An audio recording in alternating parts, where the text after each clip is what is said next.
ikkita qo'l parapor ishlayapti. Birinchi mashqimiz incline dumbbell press, gantel bilan ishlanadi. Incline dumbbell pressda yotishdan oldin bitta texnikani ko'rsatib o'tib ketaman.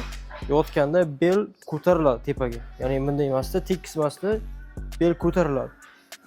Yelkani orqaga tortiladi. Chest ya'ni grud tepaga chiqadi. Mana shu ko'rinishda ishlaymiz. Ya'ni yelka bilan ishlanmaydi. Yelka orqaga tortib olinadi.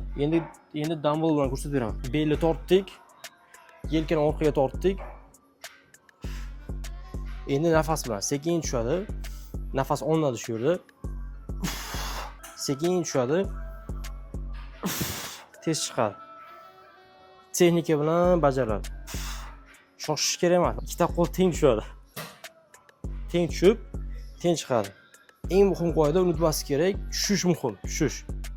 To'g'ri nuqtaga kelib, to'g'ri chiqish kerak. Turayotganda ham iloji boricha shu ko'rinishda tursa yaxshi, chunki bunday qilib turiladigan bo'lsa, qo'lga nagruska tushishi mumkin, yelkaga. Ikkita qoida bor. Bel ko'tarildi, yelka tushdi, sekin tushirib, tez chiqariladi. Sekin tushirib, tez chiqariladi.